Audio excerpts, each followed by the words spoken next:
어르신 이거 드세요. 오늘 많이 추우시죠?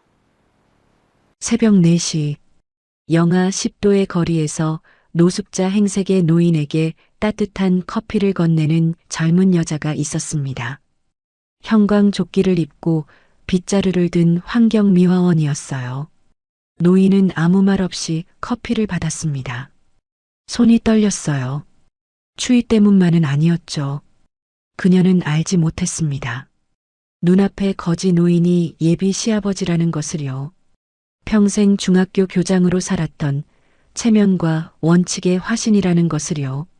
그리고 지금 이 순간이 그녀의 인생을 건 시험이라는 것도요.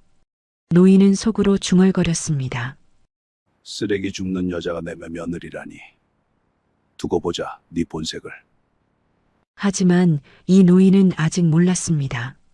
저 젊은 여자가 왜 새벽거리에서 빗자루를 들게 됐는지, 그녀가 잃어버린 것들이 무엇인지, 그리고 며칠 후 자신이 무릎 꿇고 용서를 빌게 될 줄은요. 사연 시작 전에 구독과 좋아요 한 번씩만 눌러주시면 더 많은 분들께 이 이야기가 전해질 수 있습니다. 오늘 이 사연이 여러분의 하루에 작은 위로가 되길 바라며 지금부터 시작하겠습니다. 아버지, 저 결혼하려고요. 박현우의 입에서 그 말이 나왔을 때 박정호는 반가운 마음이 앞섰습니다. 32살 아들이 드디어 정착할 생각을 하는구나. 중소기업 과장으로 열심히 사는 아들이 대견했어요. 정호는 찻잔을 내려놓으며 아들을 바라봤습니다. 그래, 어디 집안이냐? 뭐 하는 사람이고? 64살의 정호는 평생을 중학교 교장으로 살았습니다. 2년 전 퇴직했지만 교단에서 몸에 밴 습관은 쉽게 사라지지 않았죠. 매사에 질서가 있어야 했고 사람을 볼 때도 기준이 있었어요. 아들의 배필이라면 당연히 번듯한 집안, 번듯한 직업을 가진 여자여야 한다고 생각했습니다. 일단 만나보시면 안 될까요? 좋은 사람이에요. 현우는 대답을 피했습니다. 눈을 마주치지 못하고 찻잔만 만지작거렸어요. 아버지의 성격을 누구보다 잘 아는 아들이었죠. 정호는 그 모습이 영 마음에 걸렸습니다. 왜 대답을 못하지? 뭔가 꺼림칙한 게 있는 건가?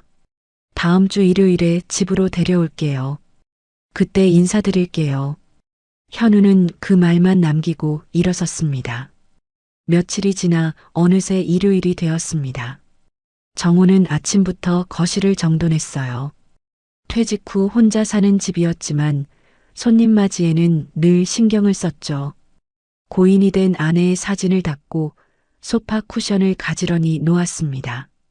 초인종이 울렸어요. 문을 열자 현우가 서 있었습니다.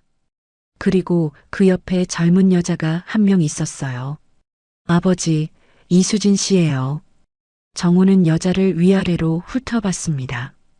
29살이라고 했던가요? 화장기 없는 얼굴에 수수한 니트와 청바지 차림이었어요.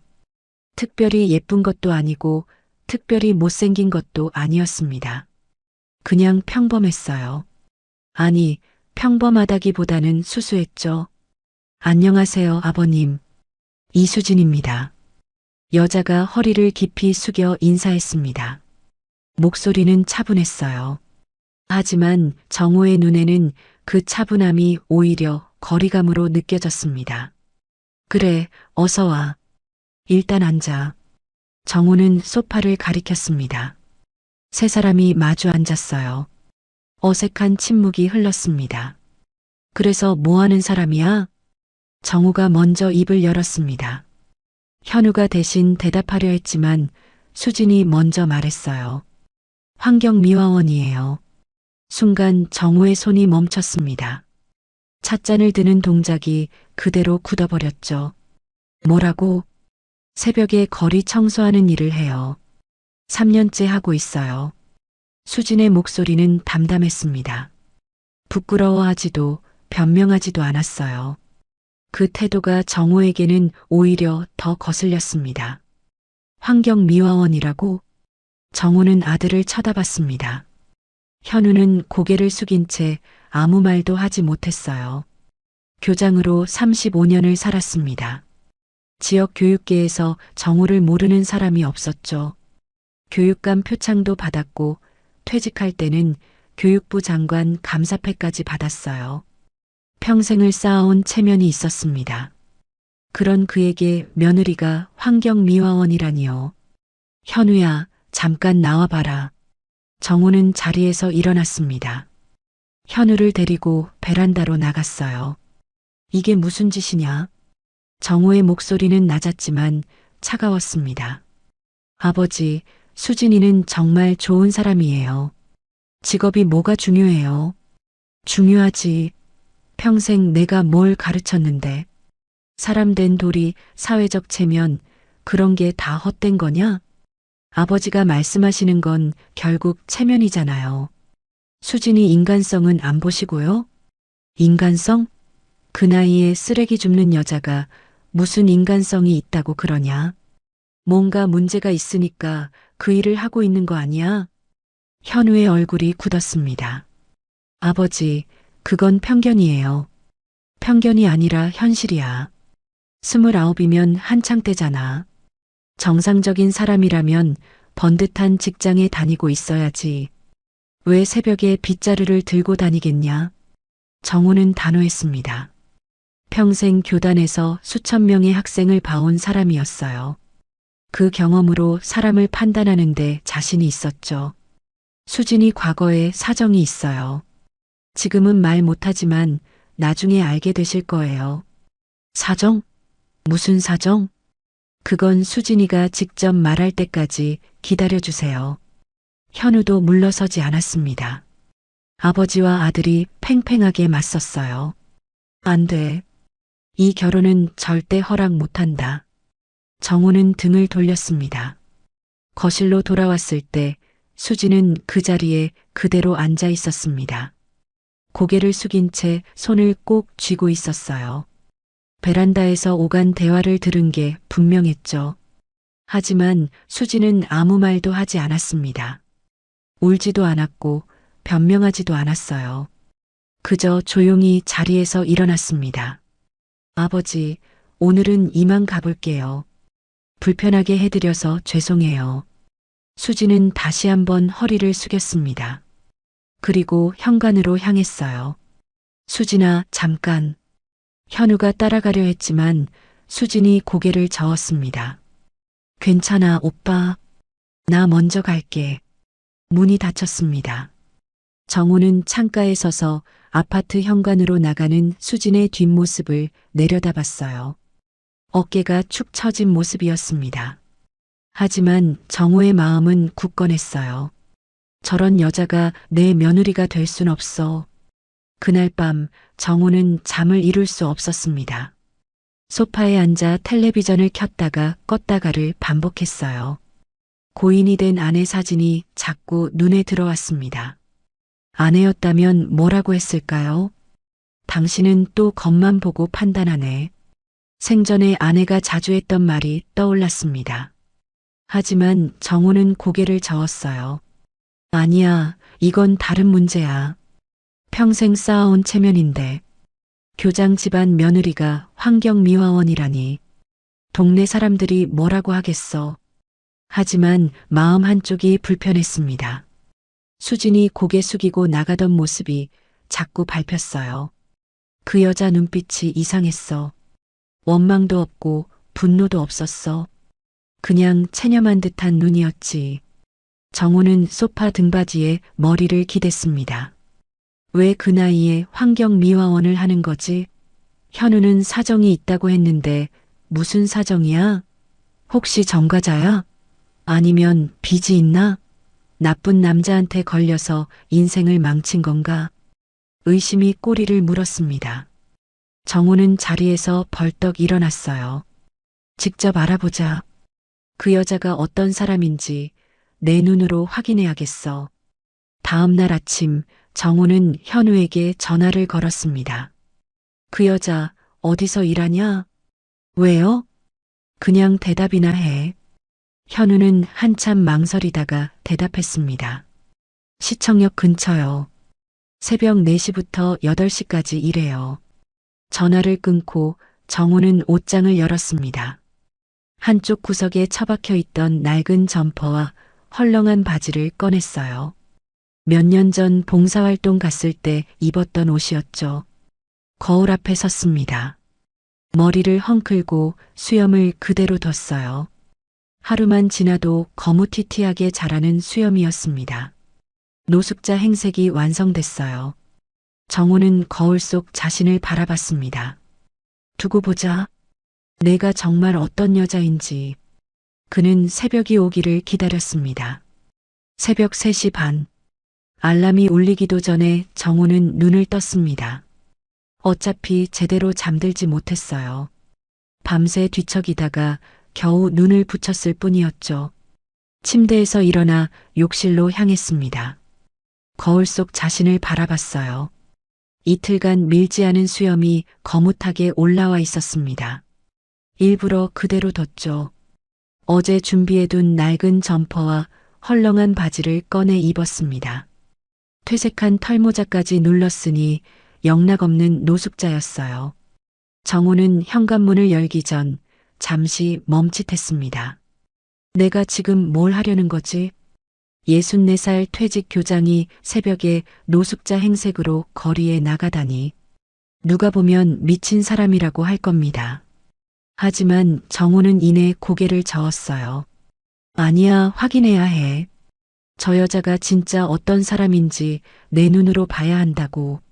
문을 열고 밖으로 나섰습니다. 2월의 새벽 공기가 가슴을 찔렀어요. 시청역 근처에 도착했을 때는 새벽 4시가 조금 넘은 시각이었습니다. 거리는 텅 비어 있었어요. 가로등만 희미하게 빛나고 인적은 없었죠. 정우는 버스 정류장 벤치에 몸을 웅크리고 앉았습니다.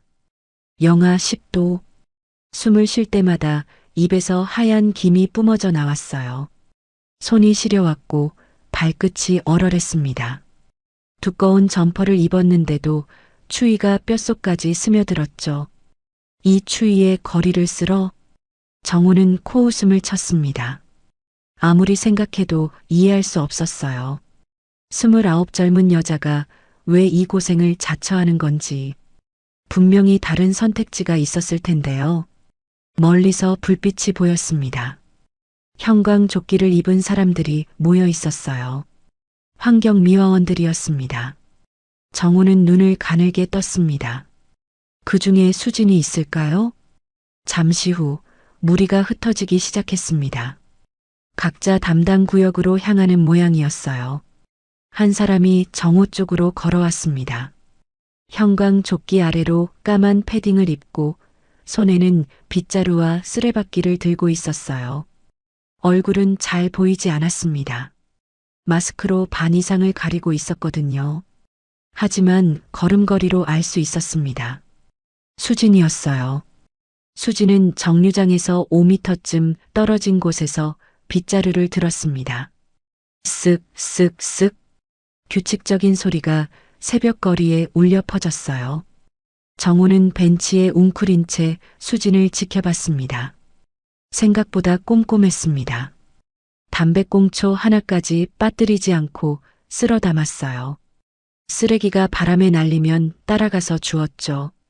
배수구 틈에 낀 낙엽까지 손으로 집어냈습니다. 정우는 속으로 중얼거렸어요. 성실하긴 하네. 하지만 이건 겉모습일 뿐이야. 평생 수많은 학생을 봐왔습니다. 겉으로는 모범생인 척하다가 뒤로는 문제를 일으키는 아이들을 많이 봤어요. 첫인상만으로 사람을 판단하면 안 된다는 걸 정우는 잘 알고 있었죠. 그래서 더 지켜봐야 해. 수지는 한 블록을 다 쓸고 다음 블록으로 이동했습니다. 정우는 슬그머니 자리에서 일어나 뒤를 따랐어요. 1시간쯤 지났을까요? 정우의 몸은 점점 굳어가고 있었습니다. 추위가 온몸을 휘감았어요. 이가 딱딱 부딪히기 시작했죠. 수지는 쉬지 않았습니다. 한 블록 쓸고 다음 블록 쓸고 빗자루질을 멈추는 법이 없었어요. 1시간 넘게 쉬지 않고 움직였습니다. 저 체력은 어디서 나오는 거야? 정호는 속으로 감탄했지만 곧 고개를 저었어요. 당연히 저래야지. 돈 받고 일하는 건데 저게 뭐 대단한 거라고. 그때였습니다. 수진이 갑자기 걸음을 멈췄어요. 빗자루를 내려놓고 어딘가를 바라봤습니다. 정우가 있는 쪽이었어요. 수진이 천천히 다가왔습니다. 정우는 움찔했어요. 들킨 건가? 하지만 도망칠 수는 없었죠. 노숙자가 새벽에 벤치에 앉아 있는 건 자연스러운 일이니까요. 수진이 바로 앞에 섰습니다. 어르신, 괜찮으세요? 정우는 대답하지 않았습니다. 고개를 푹 숙인 채 가만히 있었어요. 추우실 텐데 잠깐만 기다리세요. 수진은 형광조끼 안쪽에서 뭔가를 꺼냈습니다. 작은 보온병이었어요. 그리고 주머니에서 종이컵도 하나 꺼냈죠. 보온병 뚜껑을 열자 김이 모락모락 피어올랐습니다. 커피 냄새가 코끝을 스쳤어요. 따뜻한 거예요. 드세요. 수진이 종이컵에 커피를 따라 내밀었습니다. 정우는 당황했습니다. 노숙자에게 커피를 주다니. 생판 모르는 사람한테요. 괜찮네. 난 필요 없어. 정우는 일부러 목소리를 거칠게 냈습니다. 하지만 수진은 물러서지 않았어요. 그러지 마시고 받으세요. 오늘 많이 추우시잖아요. 수진의 목소리는 차분했습니다. 억지로 떠넘기는 느낌이 아니었어요. 진심으로 걱정하는 톤이었죠. 정우는 어쩔 수 없이 종이컵을 받았습니다. 고맙네. 아니에요. 천천히 드세요. 수진은 미소를 짓고 돌아섰습니다. 그리고 다시 빗자루를 들었어요. 정우는 종이컵을 손에 쥔 채 멍하니 서 있었습니다. 컵에서 전해지는 온기가 손바닥을 녹였어요. 이게 뭐야? 노숙자한테 커피를 줘? 정우는 이해할 수 없었습니다. 저 여자가 왜 이런 짓을 하는 거지? 나한테 잘 보일 이유가 없잖아. 내가 누군지도 모르는데. 혹시 원래 저러는 건가? 아니야. 연기일 거야. 누군가 보고 있을 수도 있으니까 착한 척 하는 거겠지. 정우는 고개를 저으며 커피를 한 모금 마셨습니다. 따뜻했어요. 몸이 녹는 것 같았습니다. 새벽 추위에 얼어붙은 속이 풀리는 느낌이었죠. 6시가 되자 하늘이 조금씩 밝아졌습니다. 수지는 여전히 빗자루를 들고 있었어요. 2시간 넘게 쉬지 않고 일했습니다. 정우도 마찬가지로 2시간 넘게 그 자리에서 수진을 지켜봤죠. 몸이 천근만근이었습니다. 추위도 추위지만 같은 자세로 오래 앉아 있으니 온몸이 뻣뻣했어요. 정우는 조심스럽게 자리에서 일어났습니다. 이 정도면 됐어. 오늘은 여기까지만 보자. 발걸음을 옮기려는데 저쪽에서 소란이 들렸습니다. 길가에 누군가 쓰러져 있었어요. 취객인 모양이었습니다. 코를 골며 인도 한복판에 누워 있었죠. 지나가던 사람들이 피해갔습니다. 아무도 신경 쓰지 않았어요. 수진이 뛰어갔습니다. 빗자루를 내려놓고 취객 옆에 무릎을 꿇었어요. 아저씨, 괜찮으세요? 일어나세요. 취객은 대답이 없었습니다. 꿈쩍도 안 했어요. 수진은 주위를 둘러봤습니다. 도움을 청할 사람이 없었죠. 출근 시간이 되려면 아직 한참 남았으니까요.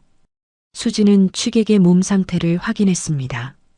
이마에 손을 대고 체온을 재더니 숨소리를 들었어요. 그러고는 취객의 어깨를 부축해 일으켜 세웠습니다. 아저씨, 저기 따뜻한 데로 가요. 여기서 자면 안 돼요.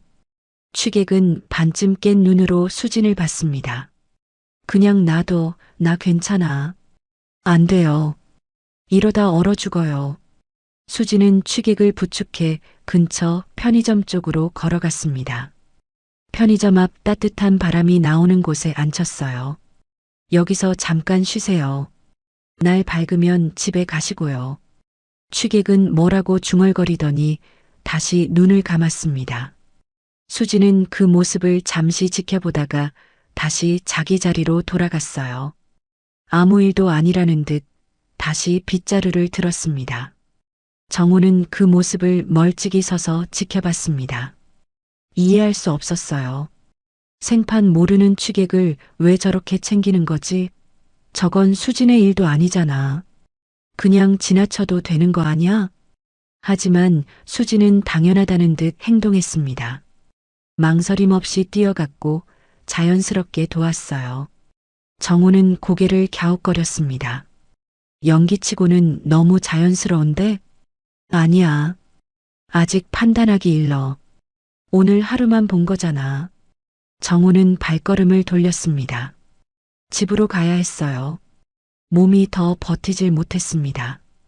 걸으면서 생각했습니다. 내일도 와야겠어. 모레도. 적어도 일주일은 지켜봐야 해. 거지에게 커피를 주고 취객을 돌봐주는 것쯤으로 판단할 수는 없었어요. 사람의 본색은 쉽게 드러나지 않으니까요. 하지만 마음 한쪽이 살짝 흔들린 건 사실이었습니다. 손에 쥔 종이컵이 아직 온기가 남아 있었어요. 정호는 그 컵을 한참 내려다봤습니다. 따뜻하네. 중얼거리며 정호는 골목으로 사라졌습니다. 사흘째 되는 날이었습니다. 정호는 이제 새벽 3시 반에 눈 뜨는 게 습관이 됐어요.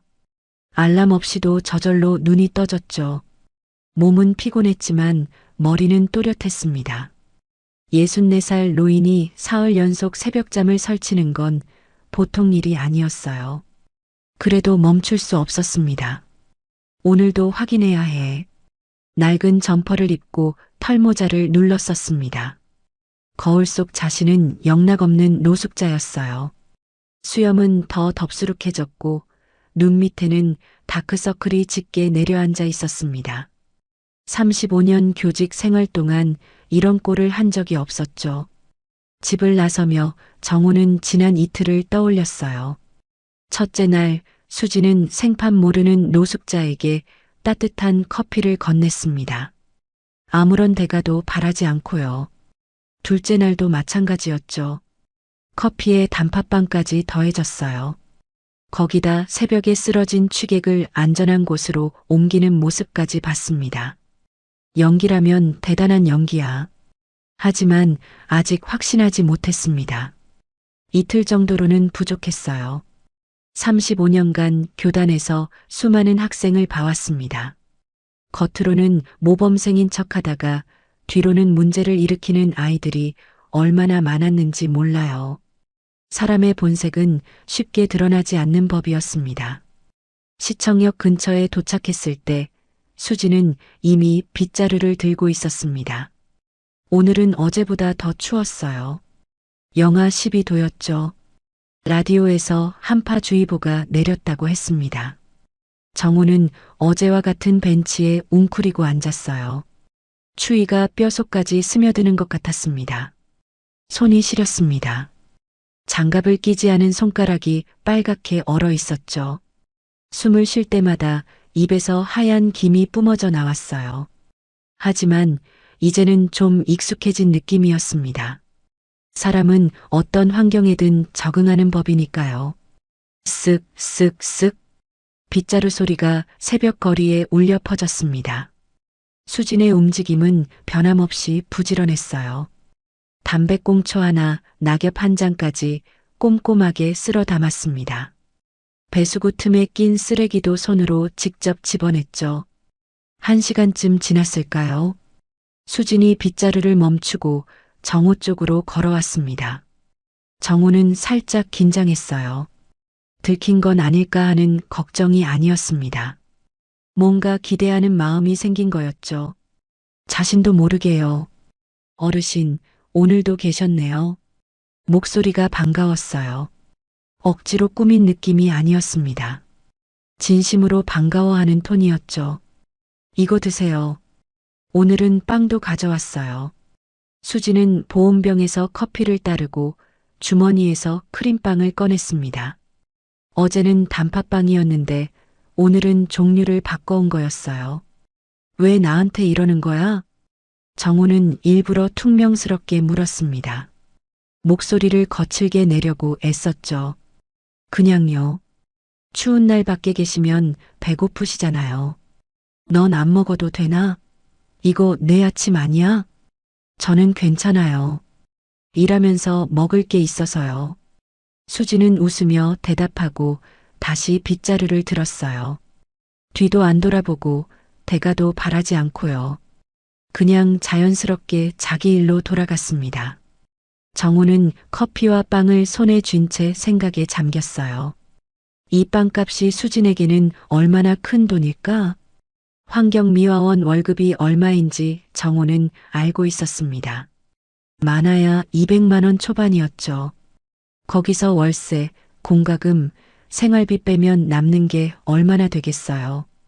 그런데 생판 모르는 노숙자에게 매일 빵을 사다 준다고요? 6시가 넘자 거리에 사람들이 하나둘 나타나기 시작했어요. 출근 준비하는 직장인들, 조깅하는 사람들이 보였습니다. 새벽의 적막함이 서서히 깨지고 있었죠.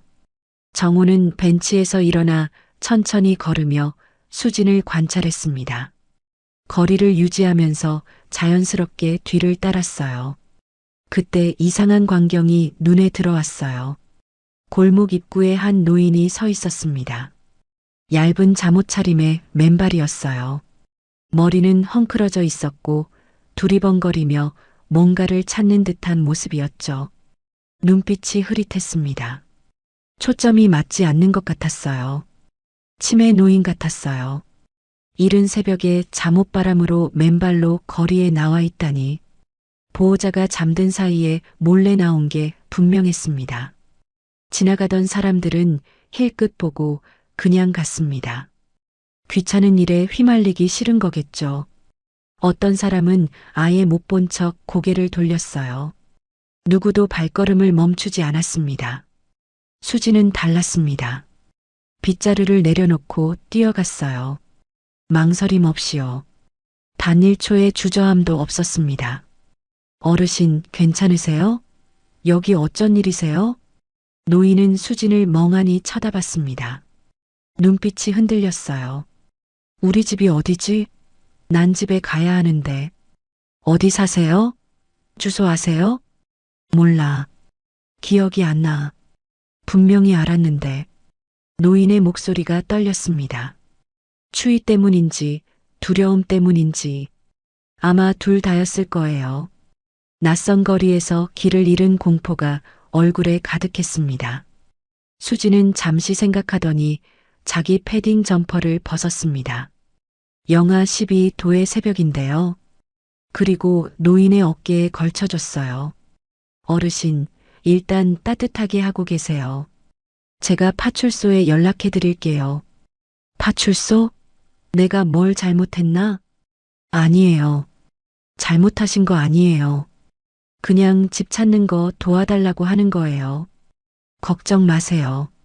수진의 목소리는 부드러웠습니다. 급하게 말하지 않았고 짜증을 내지도 않았어요. 마치 자기 할아버지를 대하듯 차분했죠. 수진은 휴대폰으로 어딘가에 전화한 뒤 노인에게 말했어요. 어르신, 제가 파출소까지 모셔다 드릴게요. 5분이면 돼요. 같이 가준다고? 정말로? 네. 저랑 같이 가요. 수지는 노인의 팔을 부축하며 천천히 골목을 빠져나갔습니다. 노인의 맨발이 차가운 땅에 닿을 때마다 조심스럽게 이끌었어요. 정우는 멀리서 그 모습을 지켜봤습니다. 저건 또 뭐야? 자기 점퍼까지 벗어주고 파출소까지 데려다 준다고? 저건 수진의 일도 아니잖아. 시간도 없을 텐데. 누가 보는 것도 아닌데 왜 저렇게까지 해? 정우는 이해할 수 없었습니다. 하지만 부정할 수도 없었어요. 저건 연기로 하기 어려운 행동이야. 15분쯤 지났을까요? 수진이 뛰어왔습니다. 숨이 찬 모습이었어요. 파출소까지 데려다주고 뛰어온 게 분명했죠. 점퍼 없이 형광 조끼만 입고 있었습니다. 얼굴이 빨갛게 얼어 있었어요. 입술도 파르스름했죠. 손이 벌벌 떨리고 있었습니다. 정우는 속으로 혀를 찼습니다. 저 추위에 점퍼도 없이 뛰어왔어? 저러다 감기 걸리면 어쩌려고. 수지는 다시 빗자루를 들었습니다. 떨리는 손으로요. 하지만 불평 한마디 없이 쓸기 시작했어요. 마치 아무 일도 없었다는 듯이요. 그때 다른 환경미화원이 다가왔습니다. 60대 후반쯤 되어 보이는 할머니였어요. 허리가 조금 굽었지만 걸음걸이는 건강해 보였습니다. 야, 수진아. 점퍼는 어디다 뒀어? 아, 말순 할머니. 아까 어르신 한 분이 추워 보여서요. 또 남 줬어? 이 바보야. 내가 감기라도 걸리면 어쩌려고. 맨날 이러니까 내가 걱정이 되지. 말순 할머니는 혀를 끌끌 찼지만 입가에는 미소가 걸려 있었어요. 저 괜찮아요. 움직이면 따뜻해져요. 거짓말. 입술이 파래졌잖아. 거울 봐. 말순 할머니는 자기 목도리를 풀어 수진의 목에 감아줬습니다. 고마워요, 할머니. 고맙긴. 맨날 남 걱정만 하지 말고 내 몸도 좀 챙겨. 둘은 나란히 빗자루를 들고 걸었습니다. 정우는 몸을 낮추고 뒤를 따랐어요. 노숙자가 어슬렁거리는 것처럼 자연스럽게요. 말순 할머니가 수진에게 물었습니다. 오늘 거기 가는 날 아니야? 네, 일 끝나고 갈 거예요. 무리하지 마. 요즘 얼굴이 너무 안 좋아. 다크서클이 여기까지 내려왔어. 괜찮아요. 안 가면 마음이 안 편해서요. 거기, 정우는 귀를 쫑긋 세웠습니다. 거기가 어디지? 수진이 일 끝나고 가는 곳이 있나? 그래도 매주 가는 건 너무 무리야. 한 달에 한 번만 가도 되잖아. 아니에요. 저는 매주 가야 마음이 편해요. 안 가면 하루 종일 신경 쓰여요. 수진의 목소리에 단호함이 묻어났습니다. 더 이상 말리지 말라는 뜻 같았어요. 말순 할머니는 한숨을 쉬었어요. 참 고집도세. 누굴 닮아서 그러냐. 엄마 닮았죠. 수진은 웃으며 대답했습니다. 하지만 그 웃음 뒤에 뭔가 슬픈 그림자가 있는 것 같았어요. 목소리가 살짝 가라앉았거든요. 엄마를 닮았다고? 정우는 그 말이 마음에 걸렸습니다. 왜 하필 엄마라고 했을까요? 정우는 집으로 돌아오는 길에 생각에 잠겼습니다. 사흘 동안 관찰했어요. 그동안 본 것들을 하나하나 떠올려 봤습니다. 첫째 날, 수지는 노숙자에게 커피를 줬습니다. 둘째 날, 새벽에 쓰러진 취객을 안전한 곳으로 옮겼습니다. 셋째 날, 치매 노인에게 점퍼를 벗어주고 파출소까지 데려다 줬습니다. 하나같이 자기 일도 아닌데 나서서 도왔어요. 대가를 바라는 것 같지도 않았고요. 누가 보는 것도 아니었는데 그냥 했습니다. 연기라면 너무 치밀해. 사흘 연속 같은 연기를 할 수 있을까? 정우는 고개를 저었습니다. 아니, 아직 모르는 거야. 겉으로 보이는 게 전부가 아닐 수 있어. 하지만 확신이 흔들리는 건 어쩔 수 없었어요. 처음에 경멸이 조금씩 무뎌지고 있었습니다. 특히 마지막 대화가 귀에 걸렸습니다. 오늘 거기 가는 날 아니야? 수진이 매주 가는 곳. 그게 어디일까요? 왜 안 가면 마음이 안 편하다는 걸까요? 말순 할머니는 왜 무리하지 말라고 했을까요? 내일은 수진을 따라가 봐야겠어. 일 끝나고 어디로 가는지. 집에 도착해서도 정우는 한참을 생각에 잠겼어요. 소파에 앉아 고인이 된 아내 사진을 바라봤습니다. 5년 전 세상을 떠난 아내였죠. 당신 생각은 어때? 내가 지금 뭘 하고 있는 거야? 사진 속 아내는 웃고만 있었습니다. 대답은 없었죠. 정우는 한숨을 쉬었어요. 저 여자가 진짜 어떤 사람인지 아직 모르겠어. 하지만 처음과는 달랐습니다. 처음에는 저런 여자가 내 며느리라니 하고 경멸했어요. 환경미화원이라는 직업만 듣고 단정 지었죠. 지금은 달랐습니다. 저 여자에게 무슨 사연이 있는 거지? 의심이 호기심으로 바뀌고 있었어요. 정우는 자리에서 일어났습니다. 내일 새벽이 기다려졌어요. 처음으로요. 나흘째 되는 날이었습니다. 정우는 오늘 다른 계획을 세웠어요. 새벽에 수진을 관찰하는 건 똑같았지만 오늘은 거기서 끝내지 않을 생각이었죠. 어제 들은 대화가 머릿속에서 떠나지 않았거든요. 오늘 거기 가는 날 아니야? 거기. 수진이 매주 가는 곳. 안 가면 마음이 안 편하다던 그곳이 어딘지 알고 싶었습니다. 새벽 4시 정우는 어김없이 시청역 근처 벤치에 앉았어요. 오늘도 영하의 날씨였습니다. 손가락이 얼얼했고 코끝이 시렸죠. 하지만 추위보다 궁금함이 더 컸습니다. 수지는 오늘도 변함없이 빗자루를 들고 있었어요.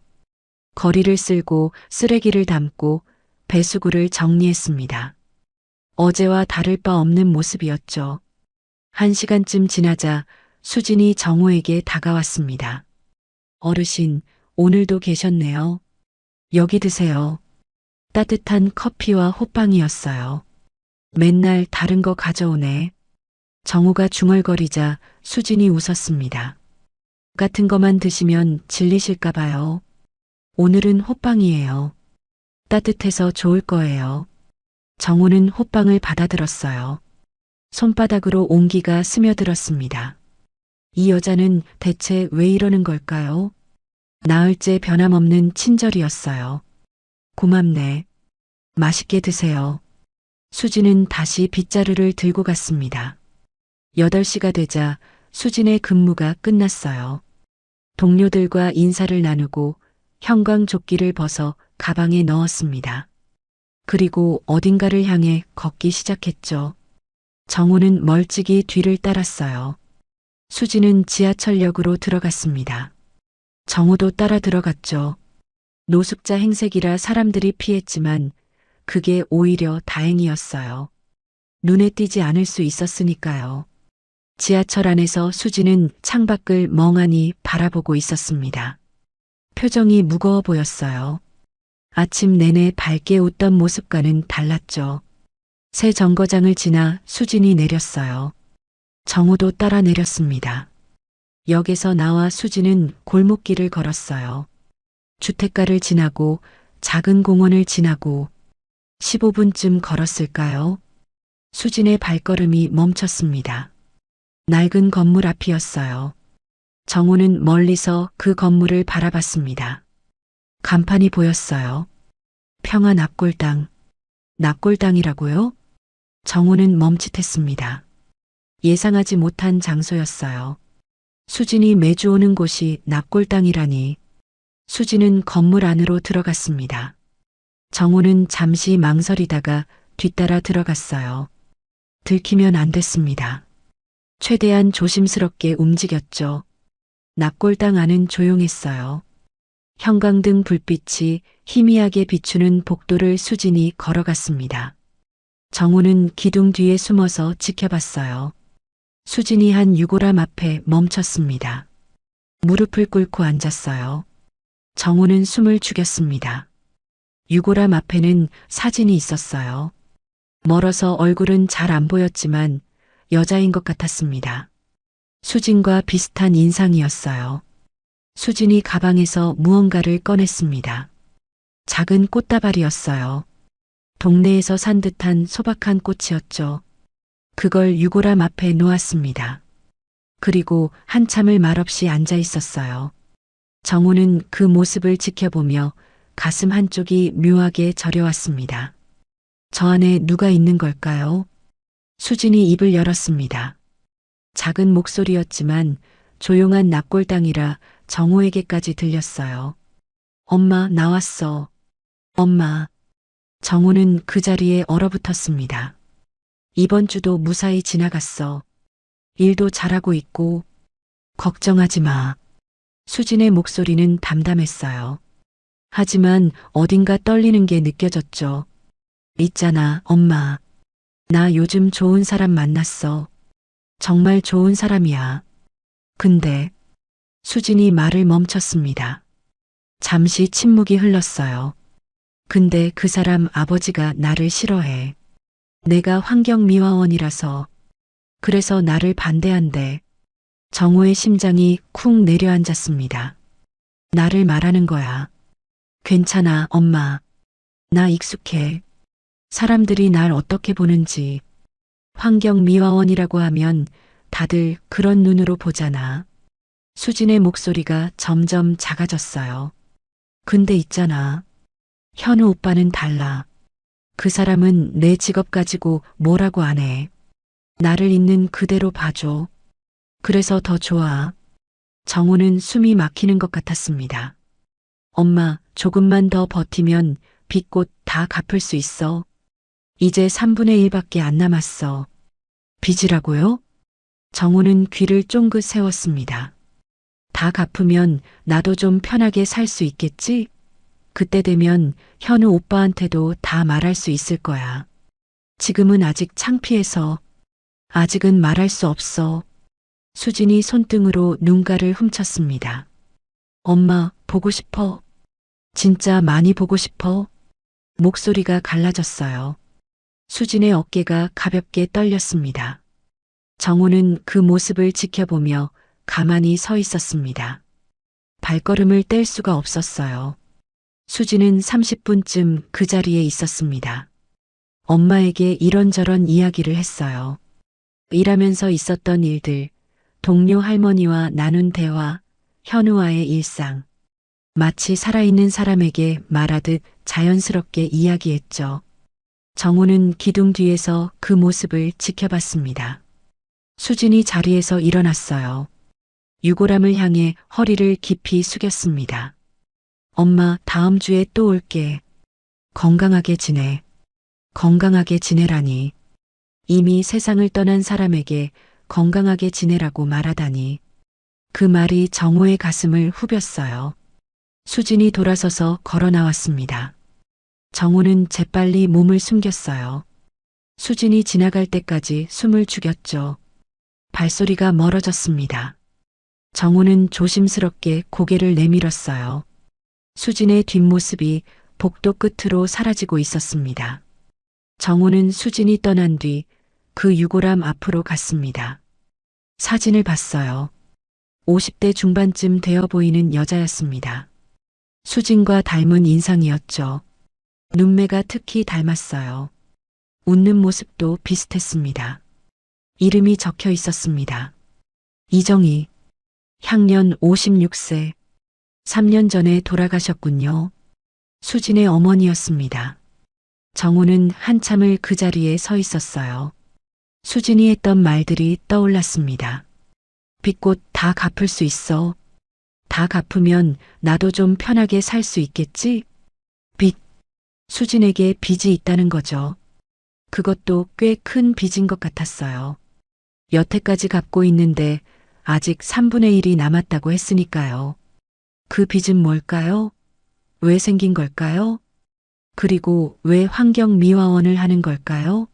29살 젊은 여자가 다른 일을 할 수도 있었을 텐데 단순히 게으르거나 능력이 없어서 환경미화원을 하는 게 아니었습니다. 뭔가 이유가 있는 거였어요. 정우는 납골당을 나왔습니다. 밖은 환했어요. 아침 햇살이 눈부셨죠. 하지만 정우의 마음은 무거웠습니다. 집으로 돌아오는 길 정우는 아무 생각도 할 수 없었어요. 머릿속이 복잡하다기보다는 텅 빈 느낌이었죠. 집에 도착한 정우는 현관문을 열고 들어섰습니다. 신발을 벗는 것도 잊은 채 거실로 걸어갔어요. 창가에 섰습니다. 밖을 내다봤어요. 나흘 전 정우는 확신에 차 있었습니다. 환경미화원 따위가 내 며느리가 될 수 없다고. 저런 여자는 분명히 문제가 있을 거라고. 지금은 달랐어요. 수진이 납골당에서 했던 말이 귓가에 맴돌았습니다. 그 사람 아버지가 나를 싫어해. 내가 환경미화원이라서. 정우는 눈을 감았습니다. 내가 싫어한다고 했어. 틀린 말은 아니지. 하지만 왠지 그 말이 가슴에 박혔어요.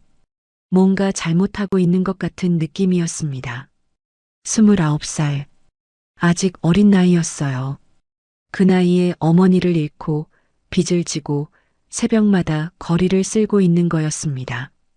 그러면서도 노숙자에게 커피를 나눠주고 치매 노인에게 점퍼를 벗어주고 정우는 창밖을 바라보며 중얼거렸어요. 대체 왜 그렇게 된 거야? 무슨 일이 있었던 거야? 대답은 없었습니다. 정우는 돌아서서 방으로 향했어요. 피곤했습니다. 나흘 연속 새벽잠을 설쳤으니까요. 침대에 누웠지만 잠이 오지 않았어요.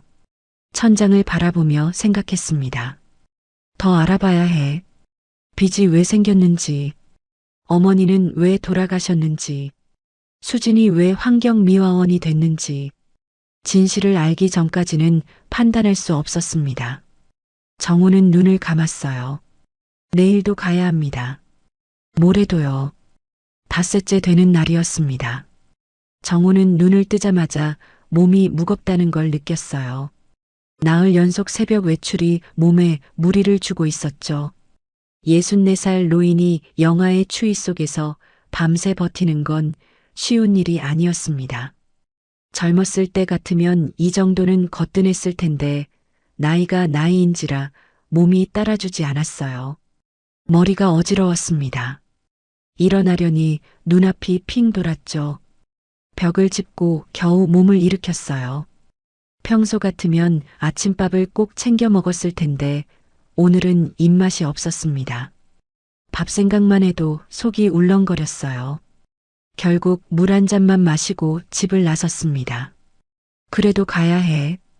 어제 납골당에서 수진이 했던 말이 머릿속에서 떠나지 않았어요. 빚을 갚고 있다는 것, 어머니가 돌아가셨다는 것. 아직 모르는 게 너무 많았습니다. 왜 빚이 생겼는지, 어머니는 왜 돌아가셨는지, 그리고 왜 환경미화원이 됐는지. 시청역 근처에 도착했을 때는 새벽 4시가 조금 넘은 시각이었어요. 오늘도 영하였습니다. 바람이 뼛속까지 파고들었죠. 정우는 여느 때처럼 벤치에 앉았어요. 그런데 이상했습니다. 평소보다 추위가 더 심하게 느껴졌어요. 온몸이 떨렸고 손발이 저렸습니다. 등줄기를 타고 식은땀이 흘렀죠. 추운데 땀이 나다니. 뭔가 잘못되고 있다는 걸 몸이 알려주고 있었어요. 괜찮아. 조금만 버티면 돼. 정우는 이를 악물었습니다. 수지는 오늘도 빗자루를 들고 있었어요. 멀리서 형광조끼가 보였습니다. 어둠 속에서도 그 노란 조끼는 눈에 띄었죠. 정우는 그 모습을 바라보며 버텼어요. 시간이 느리게 흘렀습니다. 1분이 10분처럼 느껴졌어요. 손가락이 얼얼했고 발끝은 감각이 없었죠. 하지만 자리를 뜰 수 없었습니다. 아직 확인해야 할 게 남았으니까요. 1시간쯤 지났을까요? 수진이 정우에게 다가왔습니다. 매일 그랬듯이 따뜻한 음료를 들고 있었어요.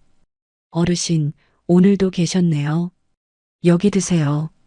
따뜻한 커피와 찐빵이었습니다. 정우는 손을 뻗어받으려 했어요.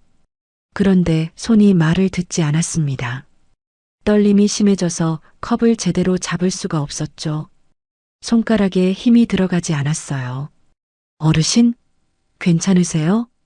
수진의 목소리가 걱정스럽게 변했습니다. 괜찮아. 그냥 좀 추워서. 정우는 억지로 대답했어요. 하지만 목소리가 갈라졌습니다. 혀가 잘 돌아가지 않았죠. 말이 뭉개지는 느낌이었어요.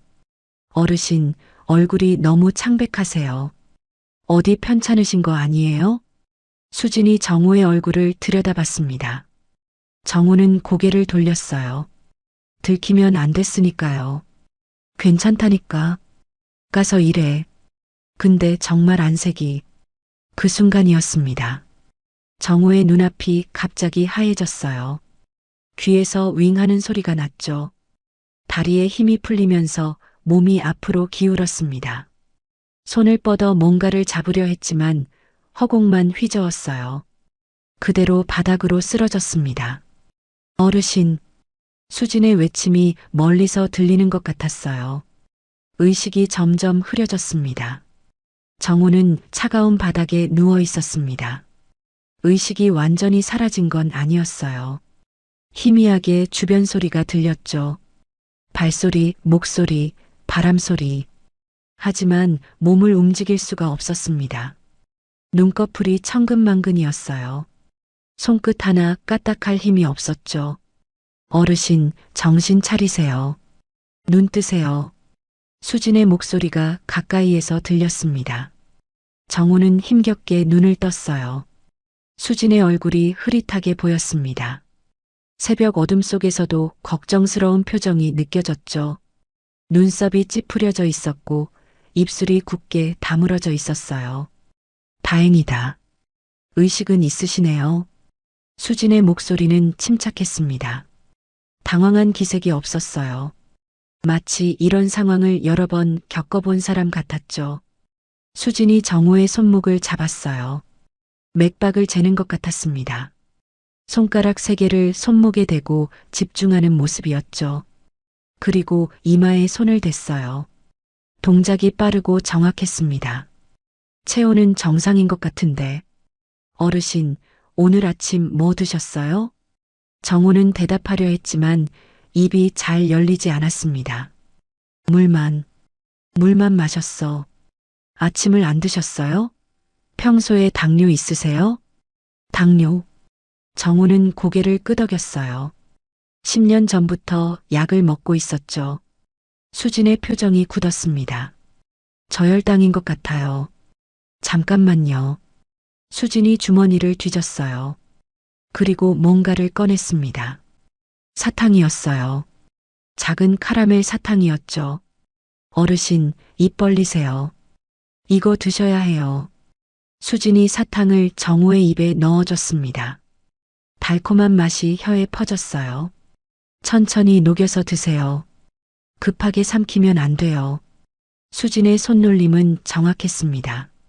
마치 이런 상황에 익숙한 사람처럼요. 당황하지 않고 서두르지 않고 필요한 것만 했어요. 정우는 35년 교직 생활 동안 수많은 사람을 봐왔지만 이렇게 침착한 사람은 처음이었습니다. 정우는 사탕을 입에 문 채 수진을 바라봤어요. 너 의료인이야? 정우가 힘겹게 물었습니다. 수진이 잠시 멈칫했어요. 표정이 순간 흔들렸죠. 눈빛이 흔들리는 게 보였어요. 하지만 금방 평온함을 되찾았습니다. 아니에요. 그냥 기본적인 응급처치 배운 적 있어서요. 거짓말 같았어요. 기본적인 응급처치로 이렇게 침착하게 대처하기는 어려웠으니까요. 맥박 재는 법, 저혈당 증상 파악, 정확한 처치. 이건 배워서 되는 게 아니었습니다. 수진이 휴대폰을 꺼냈어요. 119에 신고할게요. 병원 가셔야 해요. 아니야. 괜찮아. 병원은 안 돼요. 저혈당이면 검사 받으셔야 해요. 다른 문제가 있을 수도 있어요. 수진의 목소리는 단호했습니다. 정우가 반박할 틈이 없었죠. 수진이 전화를 걸었어요.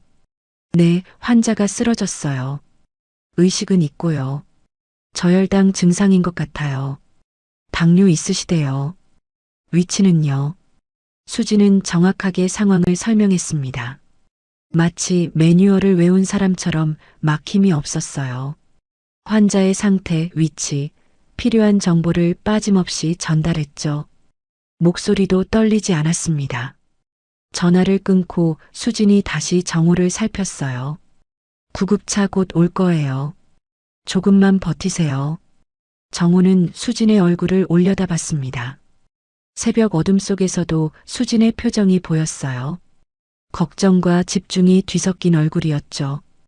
왜 이렇게까지 해? 나 같은 사람한테. 정우가 힘겹게 말했습니다. 사람이 쓰러졌는데 어떻게 그냥 가요? 수진의 대답은 당연하다는 듯 자연스러웠어요. 정우는 바닥에 누운 채 하늘을 바라봤습니다. 새벽 하늘이 조금씩 밝아지고 있었어요. 별이 하나둘 사라지고 있었죠. 차가운 바닥이 등을 눌렀지만 이상하게 마음은 따뜻해지는 것 같았습니다. 나흘 동안 관찰했어요. 노숙자에게 커피를 주고 취객을 안전한 곳으로 옮기고 치매 노인을 파출소까지 데려다주고 그리고 지금 쓰러진 노숙자를 위해 구급차를 부르고 있었습니다. 이 여자는 진짜야. 연기가 아니었어요. 이건 진심이었습니다. 구급차가 도착했습니다. 사이렌 소리가 새벽 거리에 울려 퍼졌어요. 구급대원 2명이 달려왔습니다. 한 명은 들것을 끌고 한 명은 가방을 들고 있었죠. 환자분이세요? 상태 어떠세요? 구급대원이 정우에게 물었어요. 저혈당 증상이었어요. 당뇨 있으시대요. 사탕으로 응급처치했고요. 수진이 대신 대답했습니다. 간결하고 정확한 보고였어요. 구급대원이 수진을 쳐다봤습니다. 응급처치 잘하셨네요. 보호자세요? 수진이 잠시 망설였어요. 정우를 쳐다보더니 대답했습니다. 네, 제가 같이 갈게요. 보호자라니. 정우는 말리려 했지만 몸에 힘이 없었어요. 입을 열려 해도 소리가 제대로 나오지 않았습니다. 고개를 저으려 했지만 목이 움직이지 않았죠. 구급대원들이 정우를 들것에 실었어요. 조심스럽게 들어올려 구급차 안으로 옮겼습니다. 수진도 따라 올라탔어요. 구급차 문이 닫혔습니다. 사이렌이 다시 울리며 출발했어요. 정우는 천장을 바라보며 누워 있었습니다. 산소 마스크가 얼굴에 씌워졌고 구급대원이 혈압을 재고 있었죠. 심전도 모니터가 삐삐 소리를 내며 심장 박동을 보여줬어요. 옆에서 수진이 정우의 손을 잡았습니다. 어르신, 금방 병원 도착할 거예요. 조금만 버티세요. 정우는 수진의 손을 느꼈어요. 작지만 따뜻한 손이었습니다. 새벽 내내 빗자루를 들었을 손. 거칠고 갈라진 손이었죠. 손바닥에 굳은 살이 박혀 있었어요. 하지만 그 손에서 전해지는 온기는 진심이었습니다. 왜 따라와? 이래야 할 거 아니야. 정우가 힘겹게 말했어요. 일은 나중에 해도 돼요. 어르신이 더 중요해요. 나 같은 거지가 뭐가 중요해. 사람 목숨이 중요하죠. 일이 뭐가 중요해요. 수진의 목소리는 담담했습니다. 하지만 그 안에 담긴 진심이 느껴졌어요. 정우는 가슴 한쪽이 뜨거워지는 걸 느꼈습니다. 구급차가 달리는 소리가 들렸어요. 사이렌 소리가 새벽을 가르고 있었죠. 창밖으로 가로등 불빛이 스쳐 지나갔습니다. 정우는 수진의 손을 느끼며 눈을 감았어요. 이 여자는 대체 누구지? 환경미화원이라는 직업만으로는 설명이 안 됐습니다. 의료인 같은 침착함, 정확한 응급처치, 그리고 생판 모르는 노숙자를 위해 보호자를 자처하는 마음. 보통 사람이 할 수 있는 일이 아니었어요. 분명히 뭔가 있어. 정우는 희미해지는 의식 속에서 생각했습니다. 이 여자의 정체를 알아내야 해. 구급차는 병원을 향해 달렸습니다. 사이렌 소리가 새벽 거리에 울려 퍼졌어요. 병원 응급실에 도착했습니다. 정우는 침대에 실려 들어갔어요. 의료진이 분주하게 움직였죠. 링거가 꽂히고 모니터가 연결되고 여러 검사가 진행됐습니다. 포도당 수액이 혈관으로 들어가면서 조금씩 정신이 돌아왔어요. 수지는 처치실 밖 복도에서 기다렸습니다. 플라스틱 의자에 앉아 두 손을 모으고 있었죠. 형광조끼를 입은 채였어요. 새벽 근무복 그대로였습니다. 1시간쯤 지났을까요? 의사가 처치실에서 나왔어요. 수진이 자리에서 일어났습니다. 보호자분이세요? 네. 환자분 상태는 안정됐습니다. 저혈당이었어요. 혈당 수치가 60까지 떨어졌더라고요. 아침 식사를 거르신 데다 추운 곳에 오래 계셔서 그런 것 같습니다. 의사는 차트를 보며 말했어요. 당뇨 환자분은 절대 식사 거르시면 안 돼요. 저혈당이 오면 의식을 잃을 수도 있습니다. 오늘 크게 다치셨을 수도 있어요. 네, 알겠습니다. 수진이 고개를 숙였어요. 의사가 수진을 바라봤습니다. 그런데 보호자분이 응급처치 잘하셨더라고요. 저혈당일 때 사탕 먹이는 게 정석인데 정확하게 하셨네요.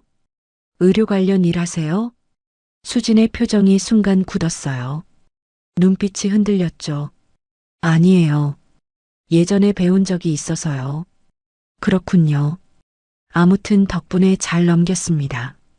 조금만 늦었어도 위험했을 수 있어요. 의사가 고개를 끄덕이며 돌아갔습니다. 수지는 그 자리에 서서 한참을 움직이지 않았어요. 무슨 생각을 하는지 알 수 없었습니다. 정호는 처치실 침대에 누워 그 대화를 들었어요. 커튼 너머로 희미하게 들렸습니다. 의사의 말이 귀에 박혔죠. 의료 관련 일 하세요? 아니에요. 예전에 배운 적이 있어서요. 예전에 배웠다고? 어디서? 정호는 천장을 바라보며 생각에 잠겼습니다. 수진의 손놀림은 분명히 전문가 수준이었어요. 맥박 재는 법, 저혈당 증상 파악, 정확한 처치, 구급대원에게 보고하는 방식까지 기본적인 응급처치를 배운 수준이 아니었습니다. 그녀는 대체 뭘 숨기고 있는 거지? 정호의 머릿속이 복잡해졌어요. 오후가 되어서야 정호는 퇴원할 수 있었습니다. 수지는 끝까지 병원에 남아 있었어요. 아침 근무를 빠지고 점심도 거르고 그 자리를 지켰죠. 정호가 아무리 가라고 해도 듣지 않았습니다. 이제 괜찮으니까 가봐. 이래야지. 퇴원 절차 끝날 때까지만 있을게요. 수지는 고집스럽게 남았어요. 퇴원 서류를 받고 병원 로비로 나왔습니다. 오후 햇살이 눈부셨어요. 정호는 창밖을 바라봤죠. 택시 불러드릴게요. 수진이 휴대폰을 꺼냈습니다. 됐어. 혼자 갈 수 있어. 안 돼요. 아직 완전히 회복 안 됐잖아요. 넘어지시기라도 하면 어떡해요. 수지는 택시를 잡았어요. 정호를 부축해서 태우고 주소를 물었습니다. 정호는 잠시 망설였어요. 주소를 말하면 자신이 어디 사는지 알려주는 거였으니까요. 하지만 어쩔 수 없었습니다. 노숙자 행색인데 집 주소가 있다는 게 이상하긴 했지만 수지는 아무 말도 하지 않았어요. 주소를 말했습니다. 택시가 출발했어요. 수지는 택시비를 내려고 지갑을 꺼냈습니다. 내가 낼게. 정우가 말했어요. 괜찮아요. 제가 낼게요. 내가 낸다니까. 정우는 주머니에서 지폐를 꺼냈습니다. 10,000원짜리 2장이었어요. 노숙자 치고는 이상한 일이었죠. 하지만 수지는 여전히 아무 말도 하지 않았습니다. 택시에서 내리기 전 정우가 수진을 바라봤어요. 고마웠어. 아니에요. 당연히 할 일 했을 뿐이에요. 당연하지 않아. 아무도 안 그래. 쓰러진 거지한테 이렇게까지 해주는 사람 없어. 수진이 웃었습니다. 밝은 웃음이었어요. 어르신, 앞으로는 꼭 아침 드세요. 그리고 너무 추운데 오래 계시면 안 돼요. 약속해 주세요. 정우는 고개를 끄덕였어요. 택시에서 내렸습니다. 수진을 태운 택시가 멀어져 갔어요. 정우는 그 뒷모습을 한참 바라봤습니다. 택시가 모퉁이를 돌아 사라질 때까지요. 집에 들어온 정우는 소파에 앉았습니다. 몸은 회복됐지만 머릿속은 더 복잡해졌어요. 오늘 있었던 일들이 머릿속을 맴돌았죠. 수진의 침착한 응급처치, 의사의 말, 수진의 대답, 예전에 배운 적이 있어서요. 예전에, 예전이 언제지? 어디서 배운 거지? 그리고 어제 납골당에서 들은 말. 엄마, 조금만 더 버티면 빚곧 다 갚을 수 있어. 빚. 수진에게 빚이 있었어요. 어머니는 3년 전에 돌아가셨고요. 그 사이에 뭔가 있었던 게 분명했습니다. 정우는 휴대폰을 꺼냈어요. 아들 현우에게 전화를 걸었습니다. 나 좀 보자. 지금 집에 와라. 아버지, 무슨 일이세요? 목소리가 안 좋은데. 와서 얘기하자. 전화를 끊었습니다. 1시간 뒤 현관문이 열렸어요. 아버지, 저 왔어요. 무슨 일이에요?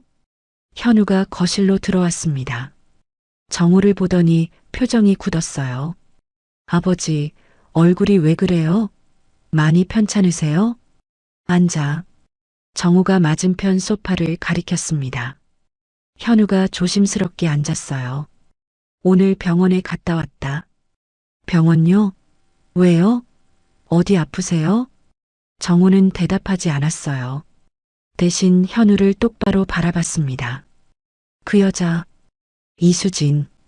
과거가 뭐냐? 현우의 표정이 굳었어요. 갑자기 왜 그러세요? 대답해라. 그 여자 뭐 했던 사람이야? 아버지, 제가 말씀드렸잖아요. 수진이 과거는 수진이가 직접 말할 때까지 기다려주세요. 못 기다리겠다. 정우의 목소리가 단호했습니다. 오늘 내가 쓰러졌다. 새벽에 거리에서 현우의 눈이 커졌어요. 쓰러지셨다고요? 어디서요? 왜요? 저혈당이었어. 아침을 안 먹고 나갔더니. 왜 아침을 안 드시고 나가세요? 그리고 새벽에 어딜 가신 거예요? 정우는 대답하지 않았어요. 말할 수 없었죠. 며느리 될 사람을 몰래 관찰하러 새벽마다 나갔다고는. 그건 중요한 게 아니야. 중요한 건 그 여자야. 수진이가 어쨌는데요? 내가 쓰러졌을 때 그 여자가 살렸어. 현우가 멈칫했어요. 수진이가요? 어떻게요? 응급처치를 하더라. 저혈당인 거 바로 알아차리고 사탕 먹이고 구급차 부르고 의료인처럼 정확하게. 현우의 얼굴이 복잡하게 변했습니다. 뭔가 아는 듯한 표정이었어요. 아버지가 쓰러지신 걸 수진이가 봤다고요? 그래. 내가 노숙자 차림이었는데 그 여자가 날 살렸어. 현우의 눈이 흔들렸어요. 뭔가 깨달은 것 같았습니다. 아버지, 설마 그동안. 그건 묻지 마라. 정우가 말을 잘랐어요. 내가 알고 싶은 건 한 가지야.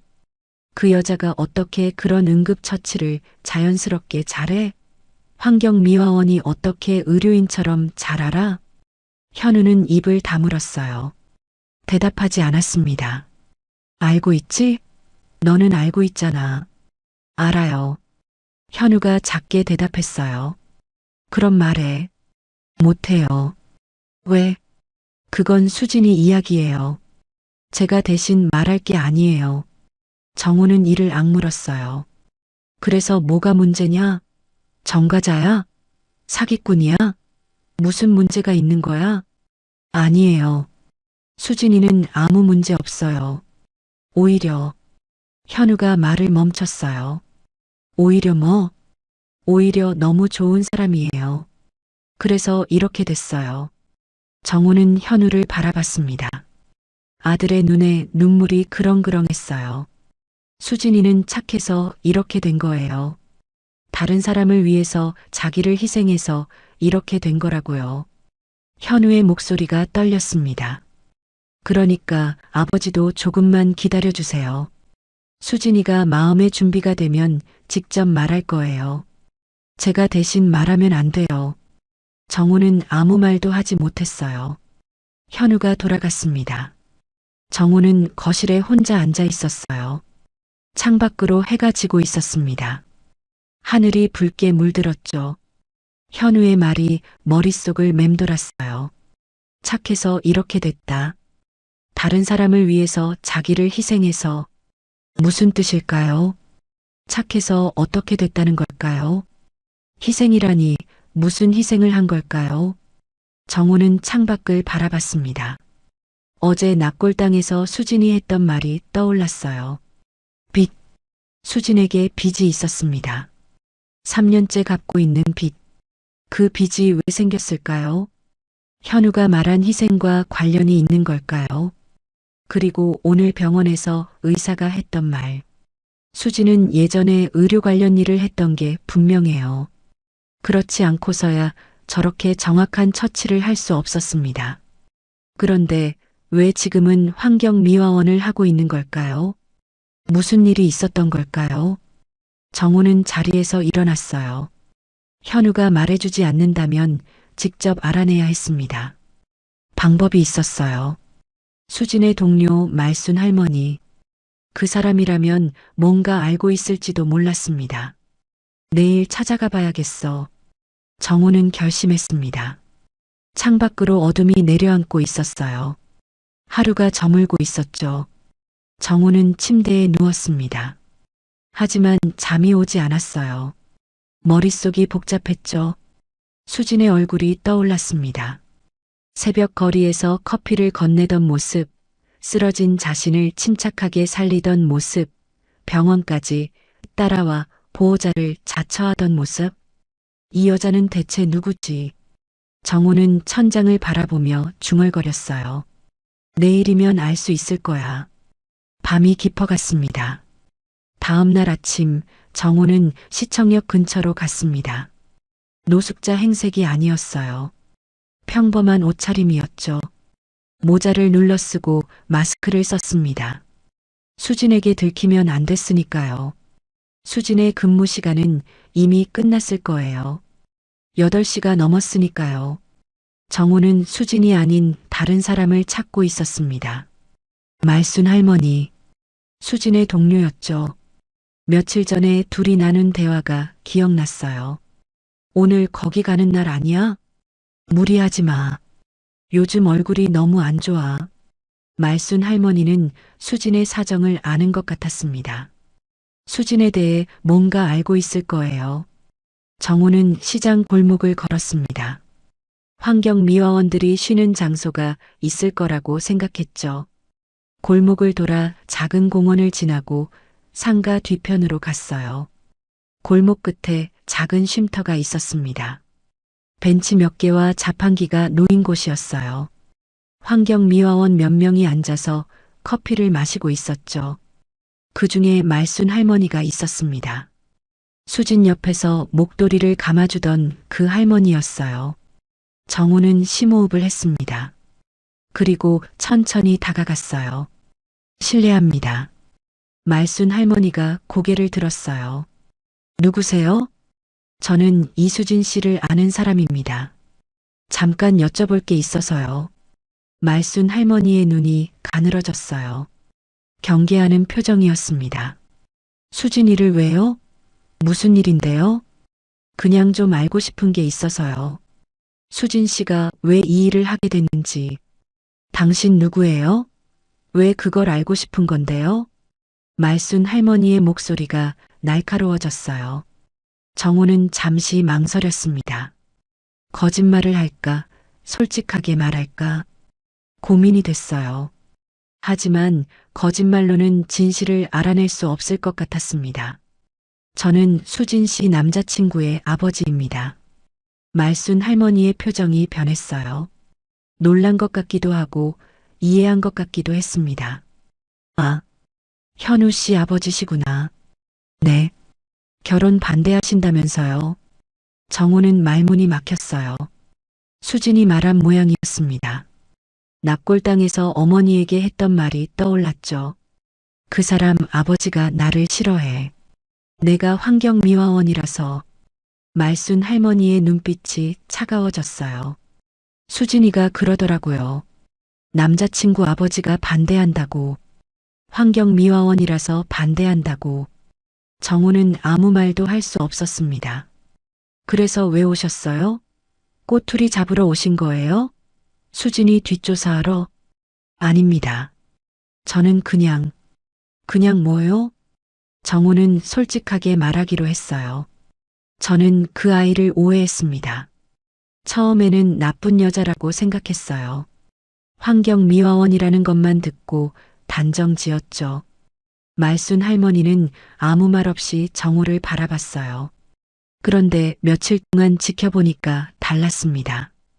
좋은 사람이더라고요. 누구에게나 친절하고 자기 일도 아닌데 남을 도와주고. 정호는 계속 말했어요. 그리고 어제 제가 쓰러졌을 때 수진 씨가 살려줬습니다. 의료인처럼 정확하게 응급처치를 했어요. 말순 할머니의 표정이 조금 누그러졌어요. 그래서 알고 싶어졌습니다. 수진 씨가 왜 이 일을 하게 됐는지, 무슨 사연이 있는지, 제가 뭘 오해한 건지. 정호는 고개를 숙였어요. 제발 알려주세요. 말순 할머니는 한참 동안 정호를 바라봤습니다. 무슨 생각을 하는지 알 수 없었어요. 정호를 믿어도 될지 저울질하는 것 같았죠. 잠시 후 말순 할머니가 옆자리를 가리켰어요. 앉으세요. 정호가 벤치에 앉았습니다. 말순 할머니는 자판기 커피를 한 잔 뽑아 정호에게 건넸어요. 정호는 받아들었습니다. 수진이 이야기를 해드릴게요. 그 애가 저한테 다 털어놓은 적이 있거든요. 말순 할머니의 목소리가 낮아졌어요. 수진이는 원래 간호사였어요.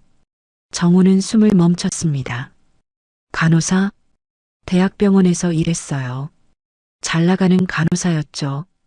선배들한테도 인정받고 환자들한테도 칭찬받고 중환자실 담당이었는데 실력이 좋았대요.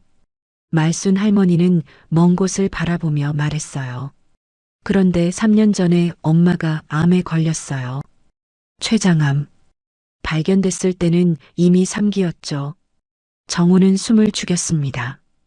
수진이 아버지는 일찍 돌아가셨대요. 어릴 때요. 엄마랑 둘이 살았죠. 엄마가 수진이를 혼자 키웠어요. 식당일, 공장일 안 해본 일이 없대요. 그렇게 키운 딸이 간호사가 됐으니 얼마나 자랑스러웠겠어요. 말순 할머니가 커피를 한 모금 마셨어요. 그런데 그런 엄마가 갑자기 암이라니. 수진이가 얼마나 힘들었겠어요. 하늘이 무너지는 기분이었을 거예요. 정호는 가슴이 답답해졌어요. 병원비가 문제였어요. 췌장암 치료비가 얼마나 많이 드는지 아세요? 수술비, 항암제, 입원비. 수진이 월급으로는 감당이 안 됐죠. 저축한 것도 금방 바닥났고요. 말순 할머니의 목소리가 떨렸어요. 수진이는 같은 병원에 엄마를 입원시켰어요. 직원 복지로 할인을 받을 수 있었거든요. 그런데 문제가 있었어요. 문제요? 수진이는 중환자실 담당이었고 엄마는 일반 병동에 입원했거든요. 담당 병동이 다르면 직접 케어를 못해요. 규정이에요. 정호는 고개를 끄덕였어요. 그래도 수진이는 못 참았어요. 쉬는 시간마다, 식사 시간마다 엄마 병실에 갔죠. 몰래요. 링거 교체, 체위 변경, 약 투여 시간 체크. 다른 간호사들은 바빠서 신경 못 쓰는 것들을 수진이가 직접 했어요. 말순 할머니의 눈에 눈물이 고였어요. 수간호사한테 경고받았대요. 담당 환자 아니면 손대지 말라고. 규정이라고. 그래도 수진이는 멈출 수 없었죠. 죽어가는 엄마를 어떻게 내버려둬요. 다른 간호사들 손이 부족한 거 뻔히 보이는데. 정호는 아무 말도 할 수 없었어요. 그러다가 사고가 났어요. 말순 할머니가 말했습니다. 사고요? 밤새 엄마 간병하고 아침에 바로 중환자실 출근했대요. 잠을 못 잤으니 얼마나 피곤했겠어요. 며칠째 그러고 있었대요. 퇴근하면 엄마 병실 가서 밤새 간병하고 아침에 다시 출근하고. 말순 할머니가 고개를 저었어요. 결국 약 투여 시간을 착각했어요. 너무 피곤해서 실수한 거죠. 환자한테 큰 피해는 없었는데 병원에서 문제 삼았어요. 정호는 가슴이 조여왔어요. 그동안의 규정 위반까지 다 털렸어요. 담당 외 환자 케어, 근무 중 이탈, 그리고 그날의 실수. 다 묶어서 사직 권고를 받았죠. 해고된 건가요? 사직 권고는 해고나 마찬가지예요. 다른 병원에 취업하려면 경력 증명서가 필요한데 거기에 다 기록되거든요. 징계 내용이요. 그러면 어느 병원에서도 안 받아줘요. 말순 할머니의 목소리가 떨렸어요. 수진이는 그렇게 직장을 잃었어요. 엄마 살리려다가. 그리고 2달 뒤에 엄마마저 돌아가셨죠. 정우는 눈앞이 흐려지는 것 같았어요. 남은 건 병원비 빚뿐이었어요. 몇 천만 원이요. 26살 여자애가 직장도 없이 빚만 짊어진 거예요. 말순 할머니가 정우를 똑바로 바라봤어요. 그래서 환경미화원을 시작한 거예요. 다른 데는 취업이 안 되니까요. 경력 증명서 내면 다 떨어졌대요. 이 일도 새벽 근무를 지원했어요. 시급이 조금이라도 더 높으니까. 정우는 입을 열 수 없었어요. 목이 막혔습니다. 수진이는 3년 동안 빚 갚으면서 살았어요. 말순 할머니가 계속 말했습니다. 쉬는 날도 없이 새벽마다 거리를 쓸면서 점심은 김밥 한 줄, 저녁은 라면 한 그릇. 그렇게 아끼고 아껴서 빚 갚았어요. 말순 할머니가 눈물을 훔쳤어요. 그러면서도 저한테 맨날 웃어요. 괜찮다고, 곧 다 갚는다고. 힘든 내색 한 번 안 해요. 오히려 저한테 점심 사주려고 해요. 자기보다 나이 많은 사람들이 굶으면 되겠냐고. 정우는 가슴이 뜨거워졌어요. 그 애는 엄마 살리려다 모든 걸 잃은 거예요. 직장도 잃고 엄마도 잃고 남은 건 빚뿐이었어요. 그래도 한 번도 원망 안 했어요. 자기가 선택한 거라고 후회 없다고 했어요. 말순 할머니의 눈에서 눈물이 흘렀어요. 그런 애를 환경미화원이라고 직업이 어떻다고 손가락질하면 안 되는 거예요. 정우는 고개를 떨궜어요. 수진이는 착해서 이렇게 된 거예요. 나쁜 짓 해서가 아니라 엄마를 너무 사랑해서 이렇게 된 거라고요. 말순 할머니의 목소리가 떨렸습니다. 정우는 아무 말도 할 수 없었어요. 현우가 했던 말이 떠올랐습니다. 수진이는 착해서 이렇게 된 거예요. 다른 사람을 위해서 자기를 희생해서 이렇게 된 거라고요. 같은 말이었어요. 아들도 말순 할머니도 같은 말을 했습니다. 정우는 자리에서 일어났습니다. 감사합니다. 말씀해 주셔서. 말순 할머니가 정우를 올려다봤어요. 수진이한테 잘해주세요. 그 애는 더 이상 상처받으면 안 되는 애예요. 이미 너무 많이 상처받았어요. 정우는 고개를 끄덕였어요. 그리고 하나만 더 말할게요. 말순 할머니가 덧붙였습니다. 수진이가 어르신 살린 거 저도 들었어요. 어제 일이요. 새벽에 노숙자 어르신 쓰러졌는데 수진이가 살렸다고. 정우는 멈칫했어요. 그 노숙자가 어르신이었죠? 정우는 대답하지 못했어요. 몰래 수진이 지켜보신 거죠? 며칠 동안. 말순 할머니의 눈빛이 복잡했어요. 비난하는 것 같기도 하고 이해하는 것 같기도 했습니다. 저도 자식 키워봤으니까 마음은 알아요. 아들 결혼할 상대가 어떤 사람인지 알고 싶으셨겠죠. 말순 할머니가 작게 웃었어요. 근데 이제 아셨잖아요. 수진이가 어떤 애인지. 그러니까 이제 제대로 대해주세요. 정우는 고개를 숙였어요. 그러겠습니다. 정우는 골목을 걸어 나왔습니다. 걸음을 옮기는데 다리에 힘이 들어가지 않았어요. 벽에 기대어 잠시 멈췄습니다. 눈에서 눈물이 흘렀어요. 내가 뭘 한 거지? 정우는 하늘을 올려다봤습니다. 맑은 하늘이었어요. 햇살이 따뜻했습니다. 하지만 정우의 가슴은 무거웠어요. 엄마를 살리려다 모든 걸 잃은 여자. 직장도 잃고 엄마도 잃고 빚만 남은 여자. 그래도 원망 한마디 없이 새벽마다 거리를 쓸며 살아가는 여자. 그런 여자를 정호는 뭐라고 했나요? 쓰레기 줍는 여자가 내 며느리라니. 부끄러웠습니다. 너무 부끄러웠어요. 35년간 교단에 서면서 아이들에게 뭐라고 가르쳤나요? 사람을 겉모습으로 판단하지 말라고. 직업에 귀천이 없다고. 어려운 상황에서도 바르게 살아야 한다고. 그런데 정작 자신은 어땠나요? 환경미화원이라는 직업만 듣고 단정 지었습니다. 나쁜 여자일 거라고, 문제가 있을 거라고. 아무것도 모르면서요. 정호는 벽에서 몸을 떼고 걷기 시작했어요. 수진에게 사과해야 해. 무릎을 꿇어서라도 용서를 빌어야 해. 정호는 집을 향해 걸었습니다. 발걸음이 무거웠어요. 하지만 마음은 정해졌습니다. 내일 수진을 만나야 해. 정호는 걸으면서 눈물을 훔쳤습니다. 다음 날 아침이었습니다. 정호는 시청역 근처에 서 있었어요. 오늘은 노숙자 행색이 아니었습니다. 깔끔하게 면도를 하고 단정한 옷을 입었어요. 본래 모습 그대로였죠. 손에는 꽃다발이 들려 있었습니다. 작은 꽃집에서 산 소박한 꽃이었어요.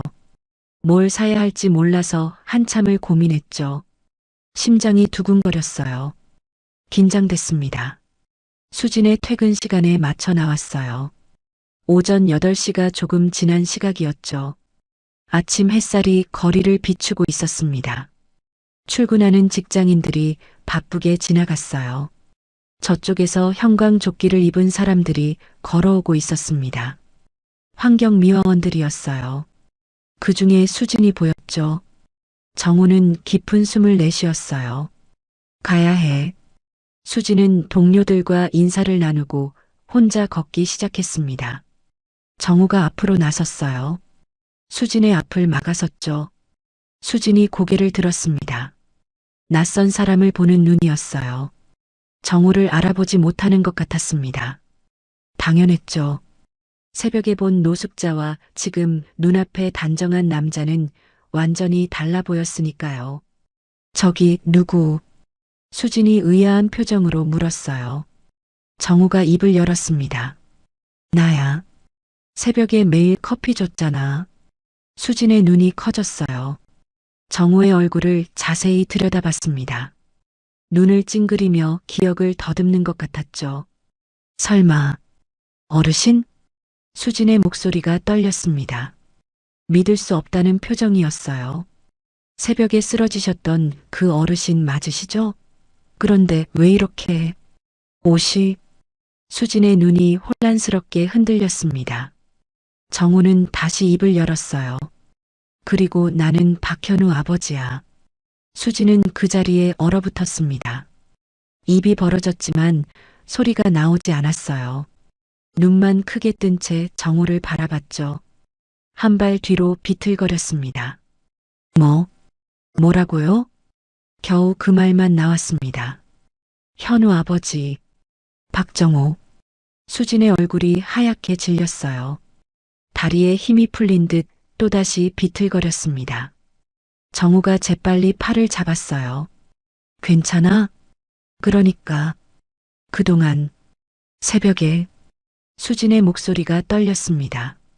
노숙자 행색으로 널 지켜봤어. 닷새 동안. 수진의 눈에 눈물이 고였어요. 무슨 감정인지 알 수 없었습니다. 배신감인지 충격인지 아니면 다른 무엇인지. 왜 그러신 거예요? 내가 어떤 사람인지 알고 싶었어.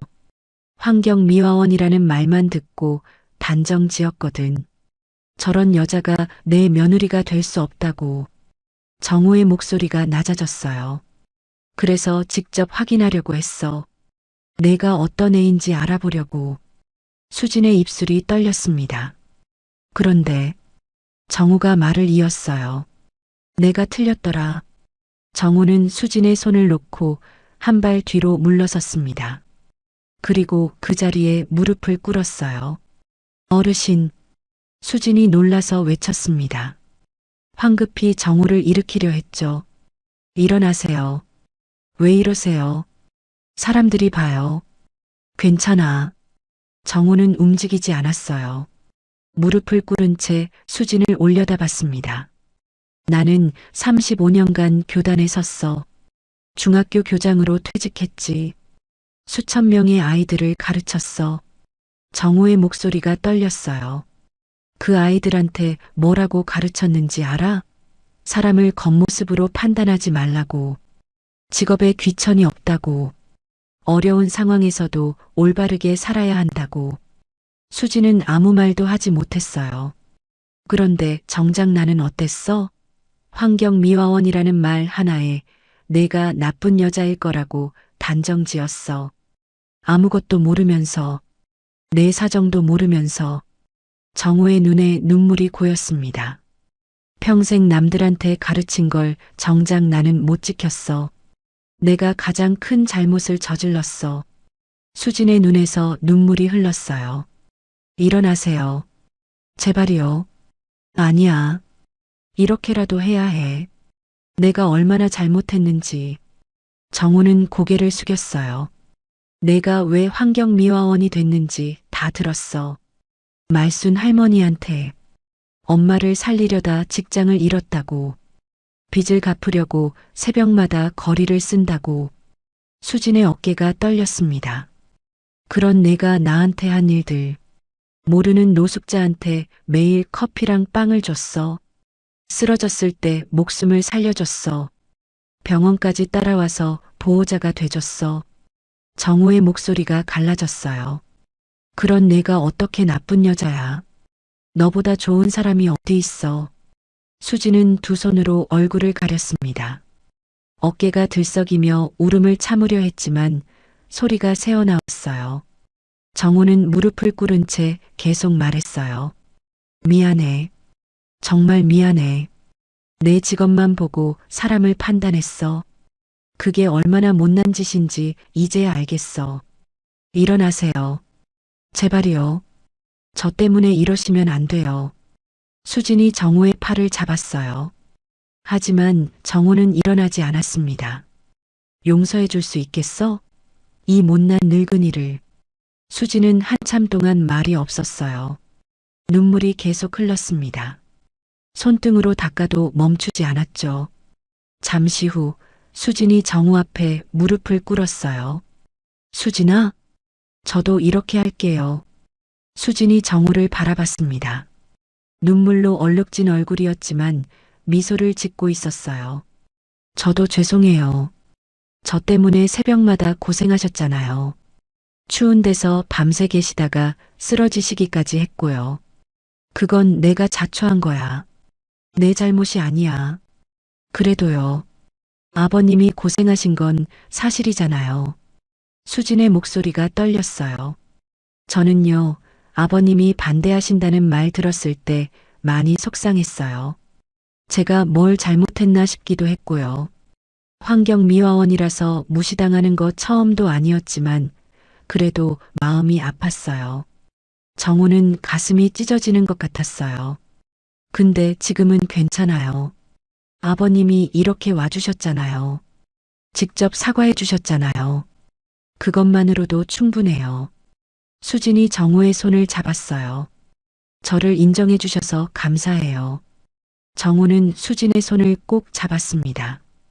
두 사람은 무릎을 꿇은 채 마주보고 있었어요. 지나가는 사람들이 쳐다봤지만 신경 쓰이지 않았습니다.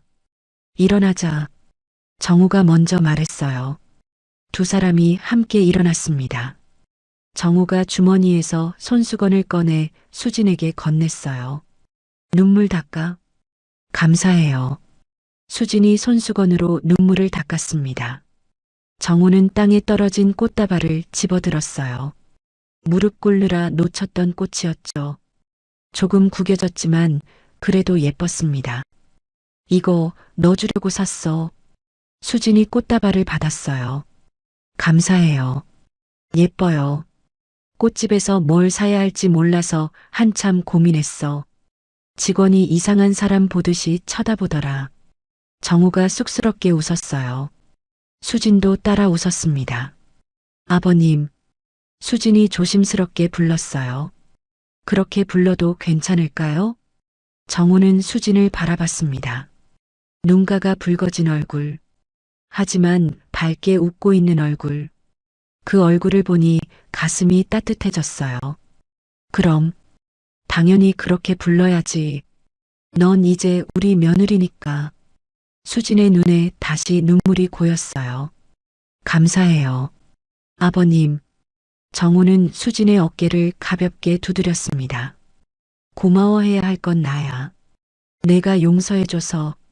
두 사람은 나란히 걷기 시작했어요. 아침 햇살이 거리를 비추고 있었습니다. 바람이 불어왔어요. 차갑지 않은 바람이었죠. 배고프지? 아침 먹으러 가자. 정우가 말했어요. 네, 지금요? 응.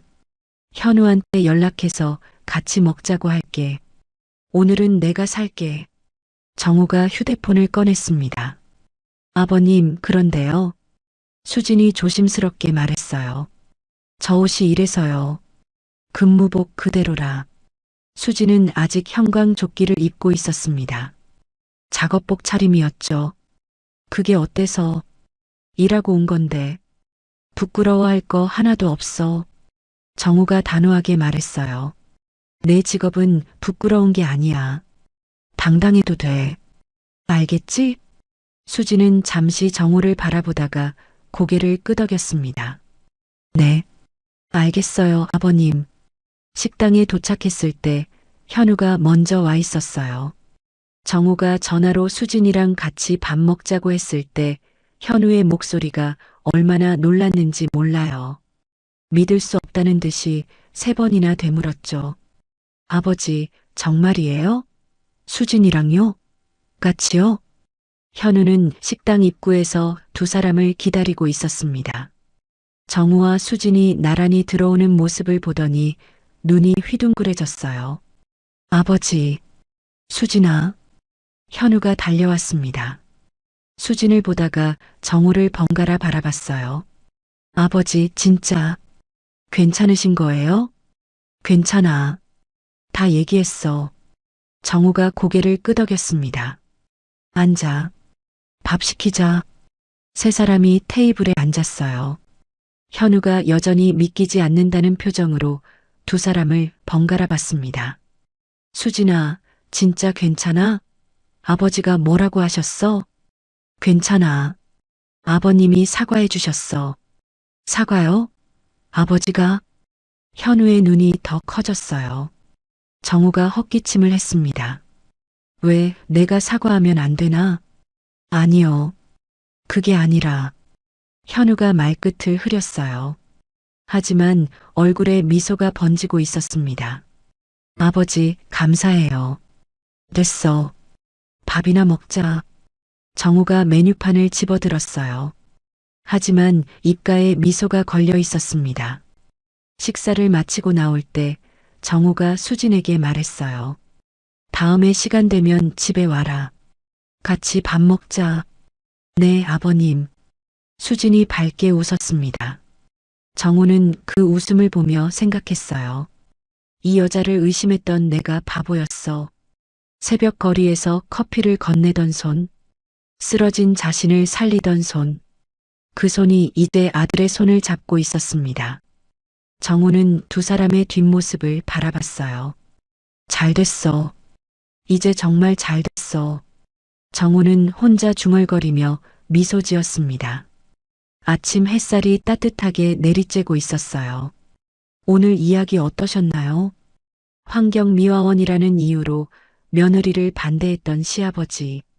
그리고 엄마를 살리려다 모든 걸 잃었지만 그래도 따뜻한 마음을 잃지 않았던 수진이. 사람을 겉모습으로 판단하는 건 참 쉬운 일이에요. 직업, 옷차림, 첫인상만 보고 그 사람이 어떤 사람인지 단정 짓게 되죠. 하지만 그 안에 어떤 사연이 있는지, 어떤 마음을 가졌는지는 쉽게 알 수 없습니다. 혹시 여러분도 누군가를 오해했다가 나중에 진심을 알게 된 경험이 있으신가요? 아니면 반대로 오해를 받아서 속상했던 적은 없으셨나요?